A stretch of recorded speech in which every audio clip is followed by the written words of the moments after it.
some of the reactions that we get as we travel and take Damien with us. This old lady walks by and she's like, "Can I see your baby?" And she opens the stroller and then she goes, "Oh." 그날따라 아비가 막 멀리 뛰어가는 거예요. 그래서 제가 아비를 잡으러 저도 쫓아갔어요. 아주머니께서 말씀하시더라고요. 아기 손대지 마세요. 제가 엄마 찾아줄 거예요. This police car drives up. Could we see your ID? And then they told us what had happened. They had said that there's a man that you met at Safeway. Apparently, he had followed us, and then he called the police. 그러면서 아비를 제가 딱 안고 뒤돌아서 왔어요. 그랬더니 그 아주머니가 제 등 뒤에다가 얘기하더라고요. 너 엄마같이 안 생겼는데?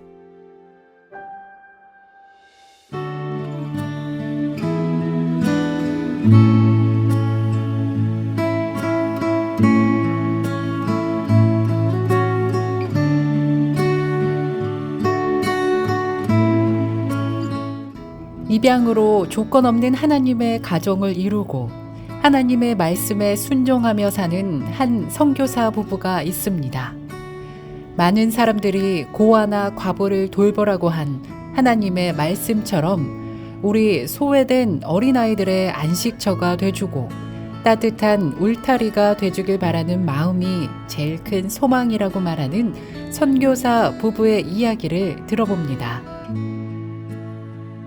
크리스찬 저널 오늘의 주인공 조이킴, 폴킴 선교사 부부를 지금 만나러 갑니다.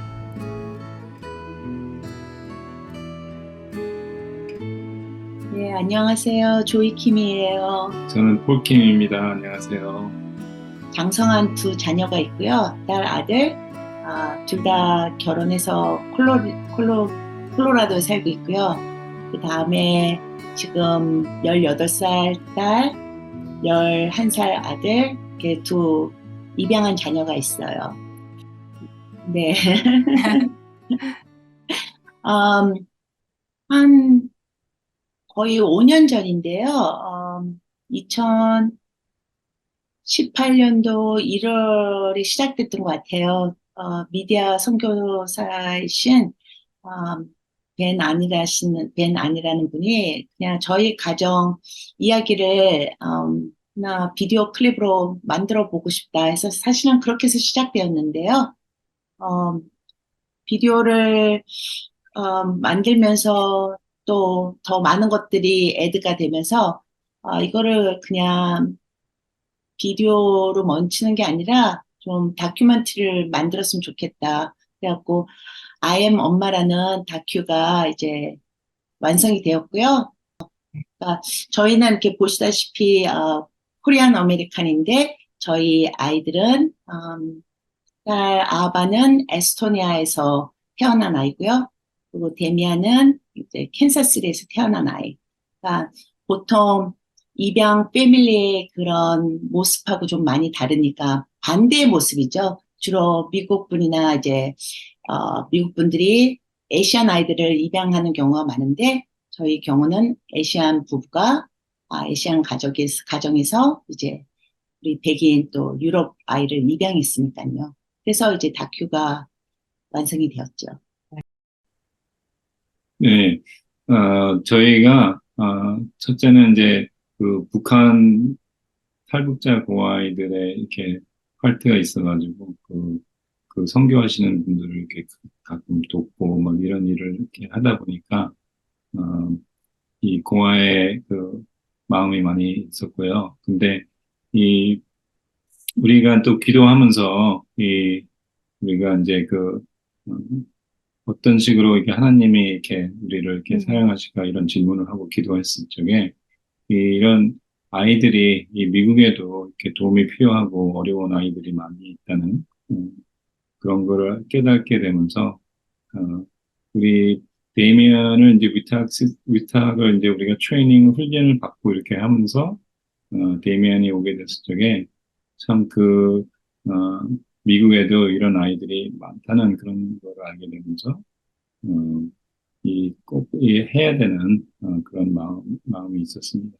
처음부터 미국 아이를 뭐 입양하겠다 그런 마음에서 시작한 건 아니고요. 하나님께서 저희 가정에게 북한 고아에 대한 마음을 주셨어요. 그래서 북한 고아 아이들을 돕고 싶었고, 실제적으로 북한 고아들이, 탈북 고아들이 미국에 와서 자랄 수 있는 기회가 있다면, 그 일을 하고 싶었고, 근데 그렇게 기도하면서 정말 실제적으로 북한 고아들을 돕는 일을, 이미 하고 계신 분들과 함께 할 수 있게 되었죠. 그래서 북한 고아이들을 지금 미국으로 데리고 오는 일들을 하면서, 저희가 사는 캔사스리는 난민 위탁 시스템이 없거든요.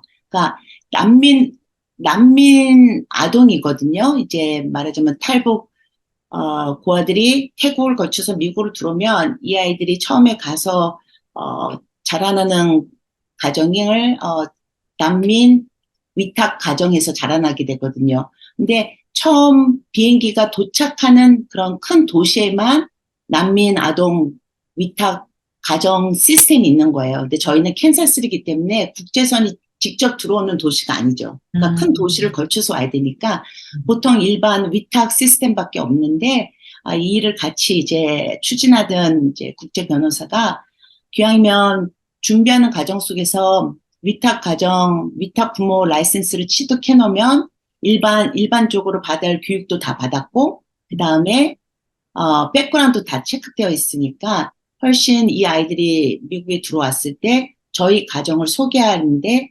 준비되어 있는 것들이 많으니까 위탁 부모 라이센스를 취득하면 어떻겠냐. 그래서 사실은 이제 위탁 부모 라이센스를 취득하게 되었죠. 그래서 사실 저희가, 이제 다 교육을 마치고 라이센스를 받게 됐을 때 사회복지사가 그러더라고요. 미조리 주에서는 너네가 처음으로 아시안 위탁 부모가 되었다. 그러니까 아직까지는 이 미주리 주에서는 아시안 위탁 가정이 없었다는 거죠. 그렇게 해서 위탁 부모가 되고 첫 번째로 플레이스먼트를 받은 아이가 데미안이 된 거예요. 그러니까 뭐 백인 아이를 도와야 되겠다, 입양해야 되겠다, 위탁해야 됐다, 이런 것에서 시작된 것이 아니라 하나님께서 저희들한테 북한 고아들을 향한 하나님의 그 마음과 사랑을 부어 넣어주시고 그것을 향하여 전심으로 달려나갔을 때 이제 위탁이라는 그 과정을 통해서 데미안을 만나게 되었고 그다음에 데미안에게 사랑이 빠지게 되고 그래서 근데 내가 과연 이 아이의 엄마가 될 수 있을까? 근데 저희 큰 아들이 그때 고등학생이었는데요. 주니어였던 것 같아요. 엄마 그냥 우리 키우듯이 키우면 돼. 우리 다 미국에서 태어났잖아요. 그래서 사실은 그래 우리 자녀 키우듯이 대면을 키우면 되겠지. 그렇게 해서 위탁 가정을 통해서 입양하게 되었죠. Second Chance Adoption이라는 곳에서 이 아이의 프로파일을 보게 되었어요. 그때 이제 가명을 사용해서 이 아이가 새로운 가정이 필요합니다. 파양하는 케이스거든요. 그러니까 도저히 이제 입양 가정에서 양육할 수가 없어서 이 아이에게 새 가정을 찾아주고 싶다고.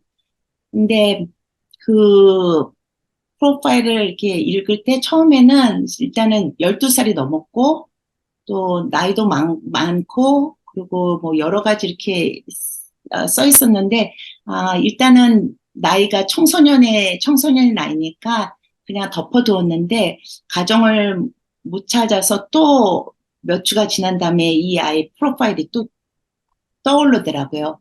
그래서 읽으면서 거기에서 원하는 그 새 가정의 조건이 저희 가정하고 정말 똑같더라고요. 스몰 패밀리, 그러니까 아바는 좀 시블링이 많은 가정에서 자라나고 있었거든요. 아바를 포함해서 8명의 자녀가 있는 가정이었으니까요. 그래서 좀 스몰 패밀리였으면 좋겠고 크리스찬 패밀리였으면 좋겠고 큰 딸을 키워본 적이 있었으면 좋겠고 그다음에 어린 동생이 한 명 정도 있으면 좋겠다. 왜냐면 얘는 어린아이하고는 너무 잘 지낸다. 근데 또래하고는 잘 못 지내니까. 그래서 그런 걸 볼 때 저희 가정하고 이더라고요. 그때 당시 큰아이들은 다 장성에서 저희랑 같이 살고 있지 않았고, 그래서 이제 남편한테, 아무래도 우리가 이 아이를 입양해야 될 것 같아요. 한번 기도해 보세요. 그랬더니 저희 남편이, 제가 맨 처음에 그냥 정보만 그냥 얻자 그냥 그러고 있었는데 아, 이 라디오의 프로그램을 이제 크리스천 방송을 이렇게 듣다 보니까 말씀을 이렇게 듣게 되더라고요. 근데 거기서 말씀을 들었던 게 아버지의 사랑, 하나님의 사랑. 그래서 좋다 하면서 또 다른 스테이션을 한번 바꿔봤어요. 음. 다른 스테이션을 바꿔보니까 또 똑같은 메시지로 똑같은 타이틀로 아버지의 사랑. 네, 그래서 또 바꿨죠. 또 바꿨는데 여러 번 바꿨는데 똑같은 메시지 타이틀을 갖고 하는 메시지를 듣게 되고 또 아내도 그때 제가 아내한테 이런 일이 있었다. 그랬더니 또 자기도 그 팟캐스트를 듣고 있었는데 다른 목사님이 하는 티칭을 듣고 있었는데 거기에서도 아버지의 사랑. 그래서 그런 이제 그런 걸 우리가 서로 나누고 나서 이메일을 받았는데 그때 가서 그 우리 아하바의 이름을 이제 진짜 이름을 알게 된 거죠. 이제 아하바라는 뜻은 아버지의 사랑이라는 히브리. 히브리어의 이름이거든요. 근데 저희는 그걸 몰랐다가 그걸 확신을 받고 이 하나님이 주는 마음이구나 하면서 이제 저희는 이제 반응을 하고 이제 이 입양 프로세스를 밟아야 되겠다 이렇게 결정을 했습니다. 그래서 입양하게 되었어요. 음, 다른 것보다 이제 아바는 청소년 때 온 거잖아요. 그리고 그냥 생모하고 4살 반까지 있었고, 그 다음에 고아원으로 옮겨졌고, 에스토니아에서, 그 다음에 노스캐롤라이나에 있는 미국 가정으로 입양되었다가 3년 살고 다시 파양되어서 다른 가정 가서 1년 살고, 원래는 그 가정에서 입양하기로 했는데 1년 살면서 그 입양하기로 했던 가정에서 이제 파이널라이즈를 안 한 거죠. 파이널라이즈 안 하면 이제 다시 파양에 있던 집으로 간 거예요. 그래서 노스캐롤라이나를 가서 다시 거기서 1년 지내고 그때 이제 다시 그 가정에서 새로운 가정을 찾을 때 저희하고 이제 연결이 된 거죠. 그러니까 이 아이가 저희 가정으로 올 때 12년 반 동안에 보통 아이들이 겪지 않는 수많은 트라우마를 겪었기 때문에 이제 와서 많이 힘들었죠. 저희도 교육을 받고 이제 스페셜 니즈 장애우를 향한 교육도 받고 그다음에 또 아빠가 지적장애도 있으니까 지적장애, 뭐 트라우마, 피럴 알코올 태아 알코올 스펙트럼 장애, 그다음에 관계성 애착 장애 그런 것들이 있었어요. 그러니까 입양할 때는 사실은 그런 걸 다 몰랐고요. 이제 와서 심리학 닥터, 소아 정신과 닥터를 만나서 이벨루에이트 하다 보니까 이제 그런 장애 진단이 나오더라고요. 그러니까 얘는 너무 어렸을 때부터 애착이 생모하고도 안 됐고 어느 누구하고도 안 됐고 그다음 케어기버 보호자 역할을 하는 사람들이 계속 바뀌고 거기에 또 지적장애까지 있으니까 많이 힘들었죠. 저희도 이제 그 과정을 통해서 이제 주 양육하는 엄마 입장에서 뭐 실수도 많이 했고, 그다음에 제 열심으로 막 기도하고 사랑해주면 다 될 거라고 생각했는데, 사실은 기도하고 사랑하고 다 한다고 뭐 여러 가지 치료를 받고 그래서 되는 게 아니더라고요. 왜냐면은 애착이 형성이 안 되니까 그 다음에 양육은 되어지지 않더라고요. 그러면서 내 열심을 좀 내려놓고 좀 기다리며 하나님께 맡기며 나가야 되겠다. 그래서 그런 게 가장 힘들었던 것 같아요. 이제 힘든 일도 이렇게 있었지만 또 예상치 못한 그런 일들이 있었고 또 우리의 보통 그 부모로서 그 페어런팅 모델을 좀 이렇게 완전히 바꿔야 되는 그런 이런 언더스탠딩이 생겼을 적에, 좀, 예, 좋은 일도 있었지만 또, 이런 생각도 못하던 일들이 있었고, 또, 경험을, 이제 우리 아이들, 큰 아이들 키우면서 경험을 못했던 그런 것들도 이렇게 경험하게 되고, 근데 저희 그 전에 알았던 그런 이 페어런팅 모델을 바꾸는 게 제일 어려웠던 것 같아요. 우리 데미안은 태어나서 3일 만에 왔으니까 11년 어, 지났고요. 네. 아바는, 6년 반, 6년 반. 네. 예. 좋은, 굉장히 그 좋았던 거는 이 아무리 장애가 있고, 어려움이 있다 그래도, 먼저 이 아이들을 통해서, 키우면서 저하고 아내하고 음, 더 서로 기도도 같이 많이 하게 되고, 또 음, 서로 위로를 하게 되고, 음, 어, 이 잠깐이라도 뭐 이렇게 매일 바쁘지만 또 잠깐이라도 한 15분이라도 같이 하는 시간이 너무나 더 귀하게 이렇게 느껴지고요. 음, 어, 또 너무나 좋은 거는 이제 아이들이 아무리 장애가 있고 어렵고 그래도 이 하나님에 대해서 이렇게 알 수 있고 그리고 또 같이 우리가 찬양을 하게 될 적에 교회를 가도 그렇고, 우리가 그냥 집에서도 같이 예배를 드려도 그렇고, 어, 이 아이들이 예배를 같이 할 수 있다는 거. 어, 물론 이제 우리가 보기에는 그냥 믿는 자라서 그냥 집에서 같이 예배 드리고 기도하고 이거는 이제 그냥 이렇게 놀물로 이렇게 보일 수 있지만, 이 아이들한테는 그 어려운 거거든요. 근데 음. 이렇게 할 적에 보면은 너무나 제가 이제 그 기쁨을, 하나님의 그 기쁨을 느낄 수 있는, 그런 아주 긍정적인 그런, 일들이 많이 있었던 것 같아요. 아이들이 모습이 다르잖아요. 근데, 네. 모습이 다르다고 느끼지 못하는 거, 그 다음에, 음, 데미안 경우는, 정말 너무너무 사랑스럽거든요. 음, 그러니까 이제 남편이랑 어떻게 우리가 얘를 이렇게 사랑할 수 있을까? 음, 하나님의 마음이 이런 것이 아닐까? 하나님은 뭐 무엇을 잘하고 못해서 우리를 사랑하시는 게 아니라 그냥 우리를 자녀로 삼으시고 음, 사랑하시잖아요. 네. 그래서 그 하나님의 사랑을 느낄 수 있는 것이 너무 감사하고요. 그다음에 이제 아바 경우는 어려움이 있지만 우리가 되돌아봤을 때 얘가 정말 많이 성장했구나.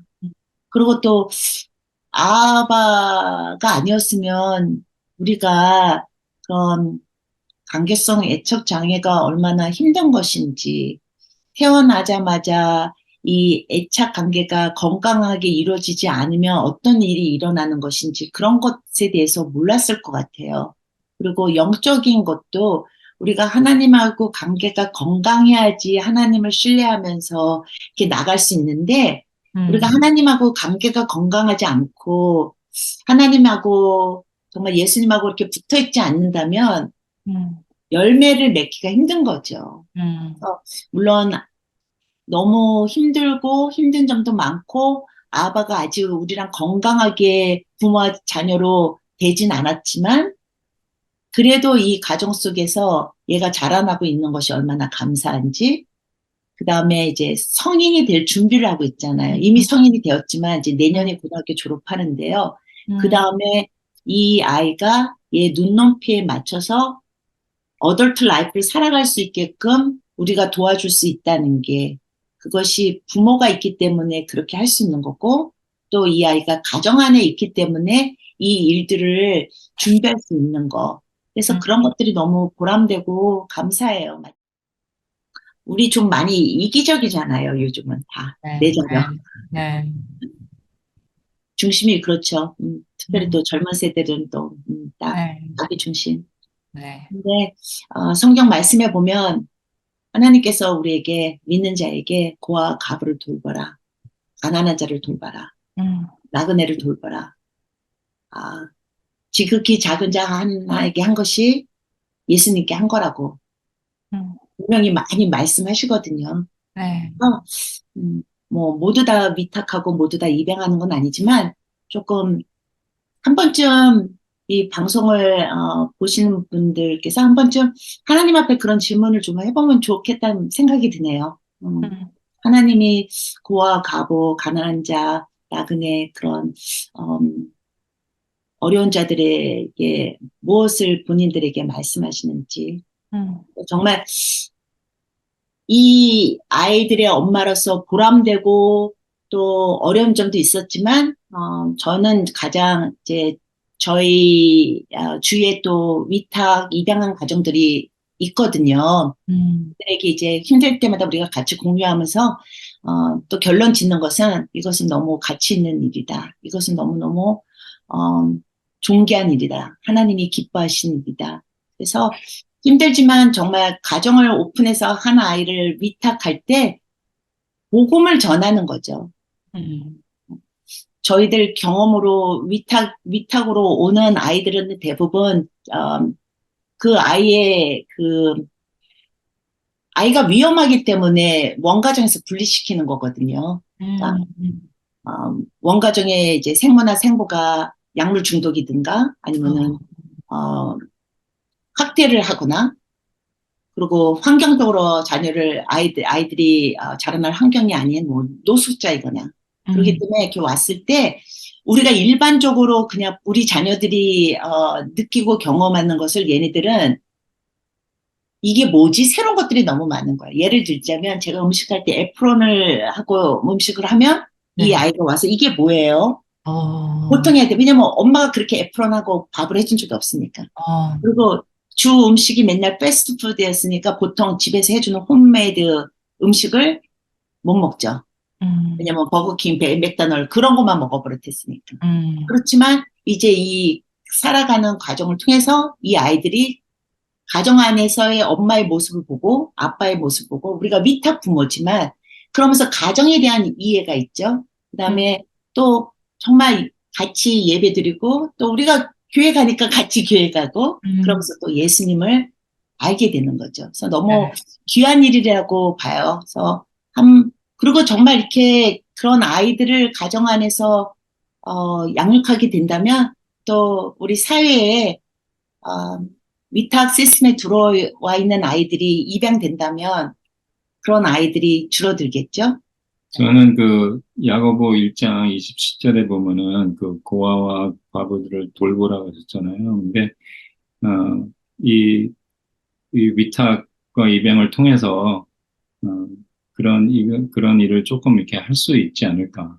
네, 교회가 진짜 교회가 이제 그 가정들이 문을 열고 이 한 아이를 그냥 잠시라도 이렇게 좀 안전한 곳으로 이렇게 데리고 와서 그런 데서 지낼 수 있고 또 그 잠깐 시간이라도 기도를 같이 할 수 있고 예수님 복음을 전달할 수 있다 그러면은 참 너무나 기쁜 일이 아닐까 그런 생각이 있습니다.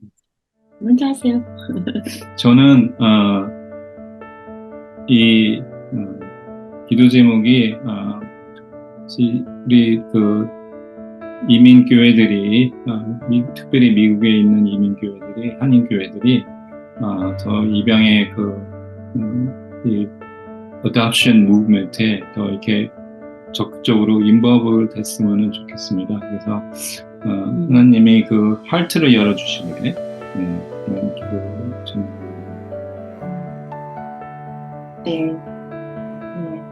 저희가 또 지금 방송에 또 응하는 것도 조금 저희 가정의 스토리를 통해서 입양에 대해서 열렸으면 좋겠다는 마음이 들어요. 그냥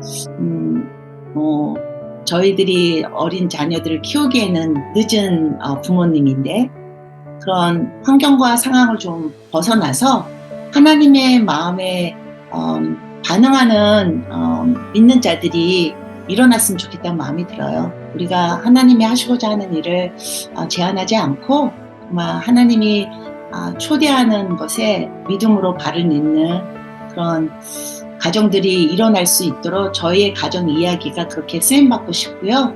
또 아이엠 엄마 다큐를 통해서 많은 가정들이 입양에 대해서 생각해보고 또 마음도 열고 실제적으로 반응해서 입양 가정들이 세워졌으면 좋겠다는 그것이 저희 기도 제목이에요. I know that with special needs children, there has to be special care. As we take care of these children, I realize it's an opportunity for us to actually become a special parent. 이 아이가 나하고 모습이 다르다, 나하고 피부 색깔이 다르다, 나하고 머리 색깔이 다르다고 그렇게 느끼지 못해요. 그냥 데미안은 그냥 저희 아들이고 그것도 하나님이 주신 마음이 아닐까. It's really stretching our hearts. It's not an easy task, but it is a challenge. But it is a wonderful opportunity to express God's love to these special children.